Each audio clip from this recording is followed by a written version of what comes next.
Começa agora Quem Somos Nós, o programa para quem tem prazer em conhecer. Uma parceria Eldorado FM e Casa do Saber. Apresentação Celso Loduca. Boa noite, começa agora o Quem Somos Nós. Um movimento em favor do Slow Talk, onde a gente tateia a natureza humana sempre com pessoas importantes de todas as áreas do conhecimento. Você pode ouvir todas as outras conversas que já tivemos no Território Eldorado, no Casa do Saber ou direto no quemsomosnós.com.br. Hoje nós começamos uma nova série com talvez os mais céticos dos céticos, os jornalistas. Nós vamos conversar com repórteres de esportes, política, economia, repórter investigativo.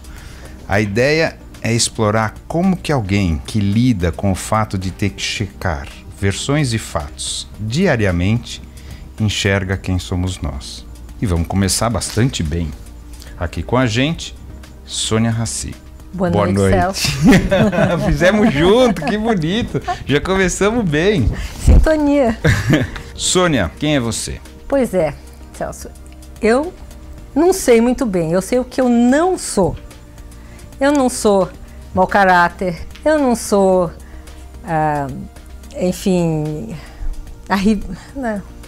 o que mais que eu não sou, gente? Eu não sou um monte de coisas que eu tenho certeza mas quem eu sou exatamente eu não sei. Eu não sou mau caráter, eu não sou loira, eu não sou baixa. eu não sou burra. Já tem algumas coisas. Tá bem. Acho que sou uma pessoa que tem o bom senso. Aí já é uma coisa que já vai que eu sou. Mas saber exatamente o que a gente é, eu sou uma agora. Daqui a uma hora eu vou ser outra. Daqui 2 dias eu vou ser outra. A gente vai mudando com o fluxo de informações, as coisas que chegam a gente de uma certa maneira ou outra. Agora eu posso te dizer uma coisa. Eu tenho muita dúvida sobre tudo. E eu acho que isso me ajuda muito na minha profissão. Você sabe que eu fiz uma entrevista recentemente, conversei com o Kobe Bryant. E foi, questionando ele sobre vários aspectos. Teve uma hora que eu perguntei para ele o seguinte: Kobe, me explica uma coisa. Falta um campeonato para você ser tão campeão quanto o Michael Jordan. Você ganha mais um campeonato. Você ganha mais de 30 milhões de dólares por ano, sendo que esses 30 milhões são de salário. Fora o resto de publicidade. Qual é o seu desafio? Sabe o que ele disse para mim? Meu desafio de aprender. Estou conversando com você hoje, eu estou aprendendo alguma coisa. Eu vou ali pedir um sanduíche, o cara me diz alguma coisa que eu posso usar, inclusive no esporte.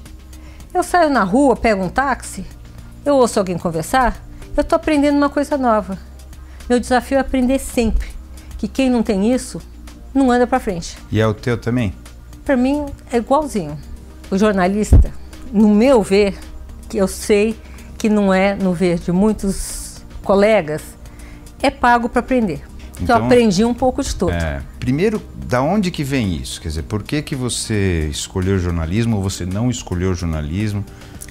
Conta um pouquinho a história o teu é muito começo. Engraçada. Eu fiz faculdade de administração de empresas.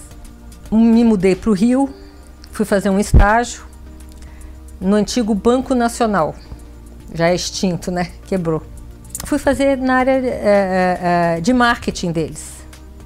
Né? Tinha uma parte ali de marketing e tal, criar anúncio, etc e tal. Aliás, eu criei um anúncio. Senna.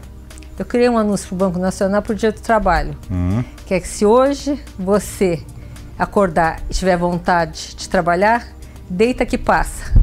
Isso há 30 anos atrás. Acredito eu que devido à quantidade de perguntas que eu fazia para as pessoas ali dentro, eu queria saber tudo de tudo. 20 e pouquinhos anos, as pessoas falam assim, ironicamente, nossa, acho que você tem uma veia jornalística. Sei, de tanta pergunta que eu fazia. Fora. Que era essa minha curiosidade latente. Eu gosto de aprender sobre tudo, sobre como faz essa garrafa aqui de água, como esse tapete chegou aqui. Enfim, eu tenho curiosidade praticamente em tudo. Pedi um estágio no Jornal do Brasil. Do nada, assim, mas sem nenhuma, sem sentir que era uma vocação, ou tem um olhar, nada disso. Não. Eu achei aquilo interessante. Falei, olha, eu acho que eu vou ter oportunidade de aprender, vou poder trocar, conviver com gente, bacana, pessoas diferentes. Consegui um estágio e desde então... Nunca mais? Você não fez outra coisa? Não fiz outra coisa.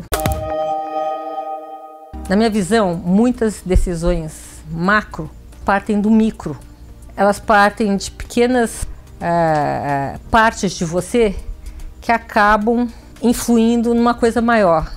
Nessa área econômica, na qual eu fiquei mais de 15 anos, eu comecei a ver teses econômicas.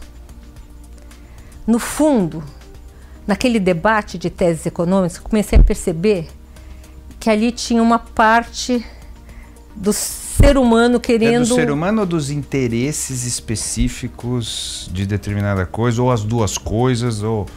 Como que você enxerga isso? Olha, eu vou te contar uma coisa, eu não vou dizer nomes, porque tá todo mundo vivo ainda, né? Não precisa. Eu fui entrevistar um presidente de Banco Central que se dava muito mal com o ministro do Planejamento. Os dois se odiavam. Não é raro, né? Isso não é muito não é raro. Mas era além da conta. Fui ali, ele começou a reclamar. Eu falei assim, liga não. Fulano é filho único. Ele virou para mim e falou, eu também sou. Aí não tinha como consertar. Não. Consertar. Você começa a ver certas características da pessoa, de formação psicológica. E o quanto isso acaba influenciando em decisões que mudam a vida de milhões. De um monte de gente. Isso não é apavorante, não? Isso é apavorante. Porque eu tenho um pouco essa sensação também, como a gente percebe, lidando com grandes corporações ou com grandes coisas, que você fala assim, nossa, às vezes o motivo de determinadas atitudes que determina a vida de um monte de gente são motivos pequenos. Depende do que você acha que é pequeno, né? Para aquela pessoa, aquele motivo é muito grande. Tal fato afetou ela tanto que isso transformou ela em um outro ser humano. Um ser humano com uma tendência, sei lá, a ser sensível a esse tipo um ser humano cheio de feridas, né? E como você lê isso, quer dizer, porque no final, como você lê assim, porque isso faz com que ele esconda essas feridas ou não, ou tome essas atitudes ou não, ou como você cria essa relação de confiança, se é que você tem uma relação de confiança, de confiar nas pessoas. Muitas. Não das pessoas confiarem em você, mas de você confiar no que elas estão falando. Mas como que você faz isso? Porque de uma maneira geral, vamos dizer, a maioria dos jornalistas, em princípio, eu acho que você está mentindo, não é isso? O outro está mentindo ou está escondendo. E mentindo talvez seja uma palavra feia. Olha, Celso, eu tenho um instinto que me salvou de 60 mil situações. O que quer dizer isso? Eu sinto, a boca da pessoa fala uma coisa. Você sabe o que ela está... E eu sei se aquilo é verdade ou não. Talvez por isso que eu consiga fazer meu trabalho, modéstia à parte, bem. Porque eu tenho muito pouco tempo, eu não tenho tempo de fazer uma coisa técnica, checar tudo, né? Eu vou muito pelo meu instinto, é isso? Na minha intuição. Eu dei mesmo pelo telefone? Não, mas normalmente eu conheço as pessoas. Depois eu posso passar a falar no telefone, mas eu procuro conhecer as pessoas pessoalmente. A quebra do Banco Pan-Americano, que até rendeu prêmio ESSO, não só para mim, mas para toda a equipe, eu dei com uma fonte só. Falou, eu sei que é. Eu desliguei, pum. Eu sei quem vai me colocar numa fria e quem não vai. Você nunca entrou nessa, assim? Já. De entrar e... Mas pouquíssimo. Pouquíssimo. Também é uma vez só com aquela pessoa, né? Não acabou, faz, né? Mais. Não faz mais. Não faz mais. Porque é o mesmo jeito que eu confio em você, você tem que confiar em mim. Enfim, eu acho que parte também dessa minha longevidade no que eu faço é essa confiança mútua que eu crio com as pessoas. Essa a informação do Banco Pan-Americano, foi para me dar um furo. A pessoa não tinha interesse nenhum. Não ficaria favorecido, porque existe isso também, né? Você vazar uma coisa para se favorecer dessa mas isso informação. eu já sei. Quando eu fazia a coluna de economia, era muito engraçado, porque... Você já sabia quem ia ganhar com aquela informação, né? A pessoa me ligava, sei lá, 7 horas da noite, falava, Sônia, amanhã vai acontecer isso. Eu falava, você está vendido ou está comprado? É, claro. Mas o que interessa para o jornalista é que aquela informação seja correta, né? Claro. Que ela seja confiável, que ela seja correta. O interesse da pessoa, eu acho que no caso... Mas você pesa isso, você fala, pô, vou estar favorecendo alguém mesmo que, independente... É verdade a informação, mas vou estar favorecendo alguém. Você pensa nisso, assim? Ou prejudicando alguém? Você prejudicando, fala, isso eu penso sempre. O que será que eu vou estar fazendo? O que será que está acontecendo? Eu tenho muitos dedos, eu acho que isso daí foi se acentuando ao longo da minha carreira, pensando muito nessa parte. Porque quando você é mais moço, você não pensa muito, né? Você era muito ambiciosa, assim, quero crescer e tal, blá. Não, foi tudo muito por acaso, sabia? Eu não sou uma estrategista, graças a Deus. De carreira, de vida, você está falando assim, de mirar assim. Não sou. E, graças a Deus eu faço um produto por dia, no dia seguinte ele já morre, eu tenho que fazer outro. Para planejar um produto para 6 anos, eu vou ficar louca. Claro, não dá. Eu tenho uma coisa muito de viver o momento e o dia. Faz parte também da profissão, não é isso? De jornalista? Existem jornalistas mais estrategistas que acabam virando analistas, né? Políticos, principalmente. Ou políticos, ou econômicos, ou críticos de arte, sim, tem... Então, mas vamos voltar para esse sentimento, assim, você detém uma informação e essa informação pode causar estragos, né, em alguém ou pode favorecer alguém. Como que você... Então é o seguinte... Como que você decide isso? Vou colocar, não vou colocar? Ou o furo é mais importante? Para mim não é.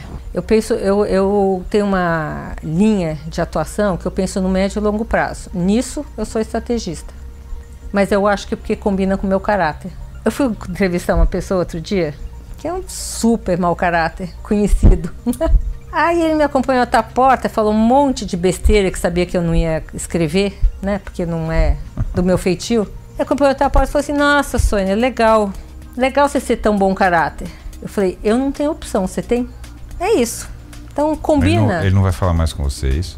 Ou ele é tão mau caráter que vai continuar falando? Não, eu falei, eu não tenho opção, você tem? Então. Mas eu não sei se ele percebeu. Não sei se percebeu. Você me dá uma notícia, eu peso. É de interesse do leitor do jornal? Quanto é de interesse do leitor do jornal? Quanto isso pesa para modificar o rumo de um negócio, da política econômica, enfim, de uma situação geral, né? Esse furo eu não vou perder, tá? Agora, existem furos que interessam, que prejudicam uma pessoa, aquela informação interessa para 1000 pessoas e você ainda perde a fonte. Aí você não dá? Não dou. Você prefere guardar? Eu prefiro ficar o crédito. Ok.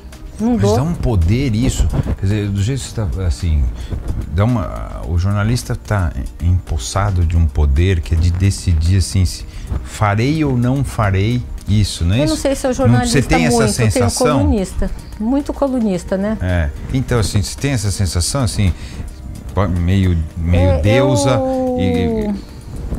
Celso, eu tenho parece, não é? Mas eu tenho plena consciência que o poder é do jornal que eu trabalho. Se eu escrevesse a mesma coisa no jornal de... Nada contra Birigui, tá? Mas enfim, em algum lugar, não ia ter efeito não ia nenhum. ter a repercussão. E eu não ia ter também a qualidade e o nível de informação que eu tenho. Eu acho que eu entendo o que você está falando, mas ao mesmo tempo parece que tem uma varinha que de repente você encaminha a vida de alguém ou alguém de acordo com a decisão de publicar ou não, de acordo com a decisão de... Muitos jornalistas, quando a gente conversa, o cara fala, não, eu vou publicar, é a verdade, porque eu sempre tenho medo dessa palavra. A verdade também é horrível. Eu tenho medo desse negócio de verdade, porque o cara sabe muito o que é verdade, eu tenho um pouco de medo dessas pessoas. Aí eu vou publicar porque é a verdade, são os fatos, e aí as coisas... Não que tudo é relativo, porque não é isso que eu estou dizendo, né?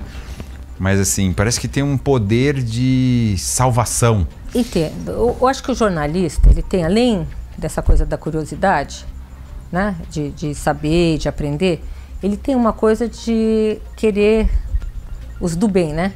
Melhorar as coisas, né? Você fazer denúncias, você fazer isso, você fazer aquilo, enfim, com o intuito de avançar no sentido, sei lá, ético, etc e tal. Agora, o jornalista que se acha imbuído de algum poder maior, na minha opinião, tá frito. Eu aprendi uma vez com o Hélio Gaspari, sabia? Que eu era menor ali, perdida na redação, não sei, tinha que entrevistar um cara horroroso também. Ele virou para mim e falou: Sônia, jornalista não é juiz. Isso aqui gravou, falou: não, vou lá entrevistar essa pessoa horrível e fazer meu trabalho direito. Né? Perguntar direito e colocar direito. E eu, com isso, construí uma carreira que eu acho que eu tenho várias relações de muita confiança, né? Da pessoa me dar uma informação, eu não checar nada, porque ali vai direto pro papel. E tem outro tipo de jornalista que é o mais imediatista, né? Ele faz o escândalo, ele cria o escândalo e com isso vende mais jornal, enfim. Mas eu acho que eu estou no lugar certo, porque o Estadão é mais... não é afeto a esse tipo de coisa. Não é, nunca foi. O impulso da tua vida, não como jornalista, mas como pessoa, é aprender. Aprender. Né? Você está aprendendo mesmo? Assim, agora, depois de tanta coisa, você se sente aprendendo? Eu me sinto menos, tá? Eu não estou aprendendo tanto quanto, mas não tanto pelo fato de eu não ter mais o que aprender. Porque eu faço um produto, o produto que eu faço são informações mais curtas e mais superficiais. Mas eu tento marcar almoços, encontros, onde eu aprendo muito. Eu posso não usar tudo aquilo na coluna, mas eu continuo aprendendo. No dia que eu não aprender mais, eu não sei o que eu vou fazer, não. Vai fazer um programa igual esse aqui, que é super legal. Você continua aprendendo. Exatamente. A ideia é essa. Mas assim, quando eu percebo isso, assim, você queria estar fazendo o quê a mais? Talvez escolher alguns temas e me aprofundar, né? Tentei e falei, bom, gente, eu estou ficando mais velha, eu preciso fazer alguma coisa, vou entrar num curso de criatividade literária aqui na Casa do Saber. Na Casa do Saber. Com a Noemi. Com a Noemi. Fiz 2 módulos. E engraçado, ela me alertou para um fato que eu não tinha ainda percebido. Ela acha que eu sou criativa, né? Eu começava as histórias bem. No começo, no meio, eu já dava uma derrapada. E não sabia acabar. E eu terminava de qualquer jeito. Enchia o saco. É como se aquilo ali... Engraçado, né? Não sei se isso é vício do jornalismo. Que gosta de ser mais curto e mais objetivo, que eu não tenho aquele tempo, né, para desenvolver. Mas eu tenho outro problema. O jornalista, ele lida com a realidade. Ou deveria, né? Ou acha que. Acha que lida com a realidade. Quem escreve ficção, por exemplo, é uma coisa para mim perto da loucura. Eu escrevi um conto na vida que me pediram, foi um livro que editado no Rio, que eram várias histórias de amor, escrito por várias pessoas, desde o Gustavo Franco, a Renata Salgado, que é psicóloga, era uma bagunça. Desde que não fosse escritor. Né? Desde que não fosse escritor. Você escreve, Sônia? Me perguntou o Carlinhos Leal, que é o que tem a editora, né? Escrevo, facílimo. Quantas páginas? 20. Celso. E para preencher as 20, né? Não foi isso. Todos os dias, sei lá, você cria um personagem. Um chama Ana, outro chama João. Um é alto, outro é magro. No dia seguinte eu acordava e me perguntava o seguinte: ué, mas por que João e não Antônio? E por que ele é alto e não baixo? E essa Ana, ela é loira? Mas por que não é morena? Eu pirei. Eu comecei com uma historinha de amor super bonitinha.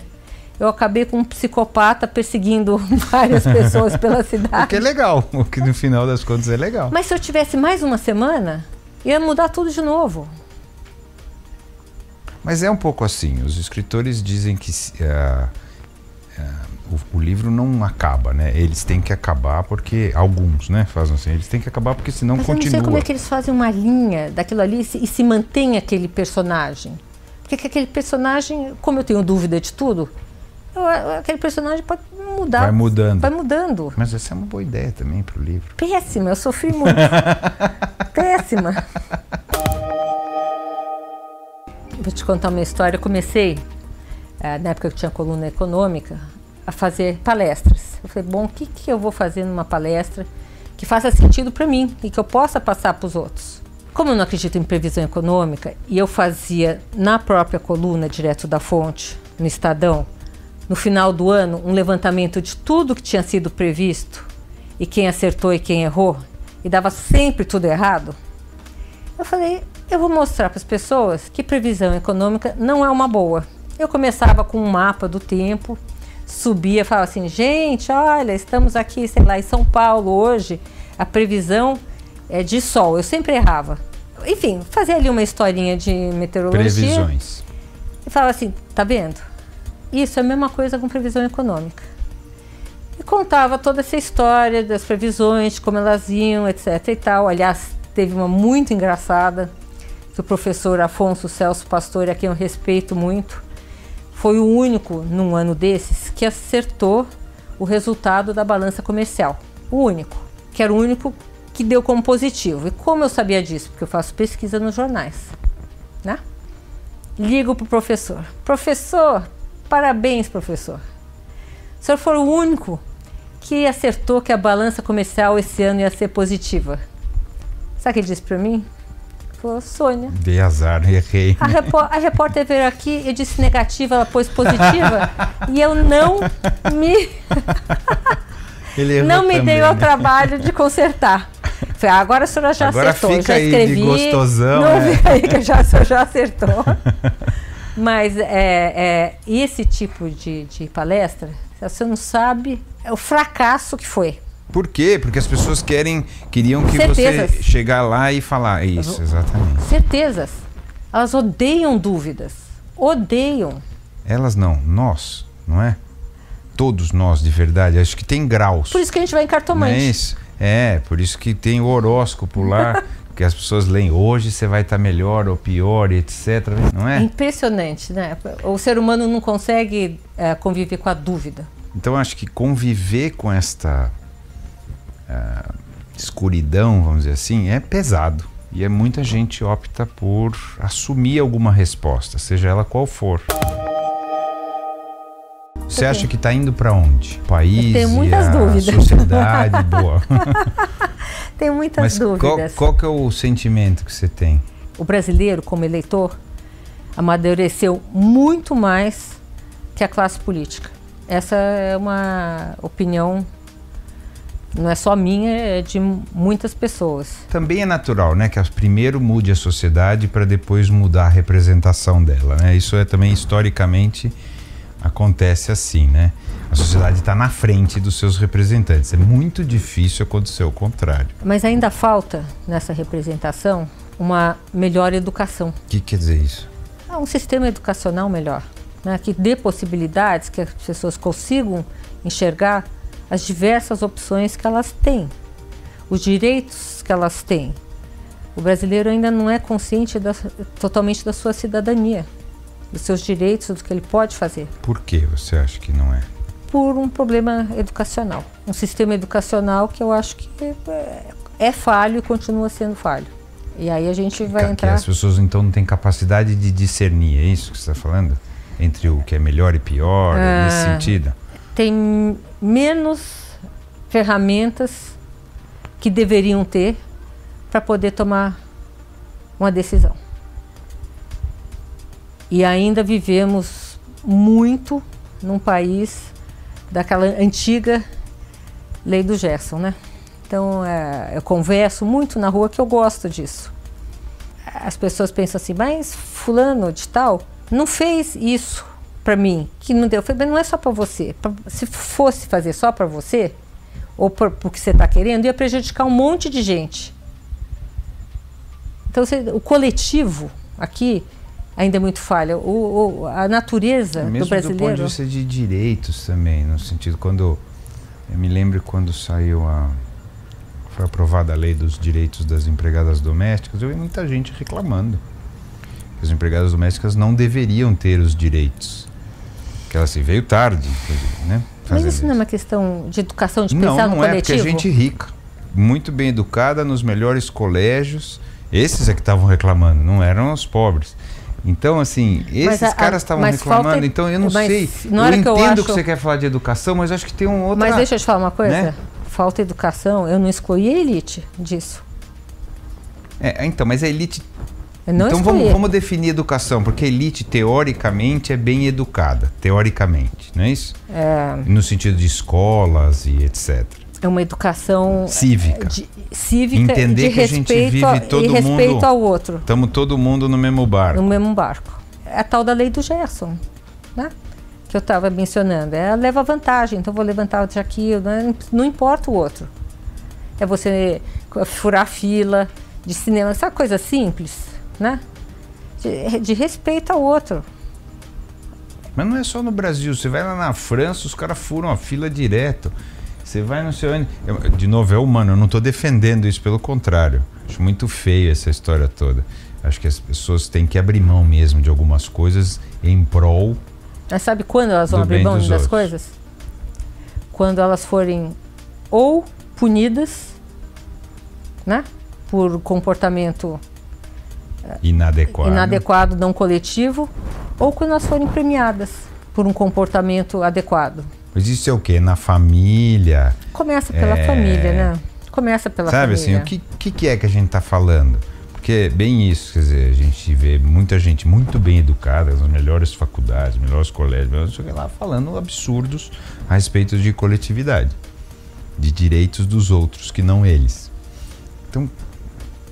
Eu não sei como é que você muda isso. O que é isso? Então, de onde vem isso? Eu não sei como é que vem isso. É a natureza do brasileiro. Você acha que é brasileiro isso? Eu acho um pouco. Eu acho que Jura, você acha que a gente é pior? Oriental... Você já viu quando abre para entrar em avião na França, a loucura que os caras fazem? Que te atropelam. Por exemplo, a França, tem outros lugares que são assim também. Você acha que você não vê isso, por exemplo, nos Estados Unidos?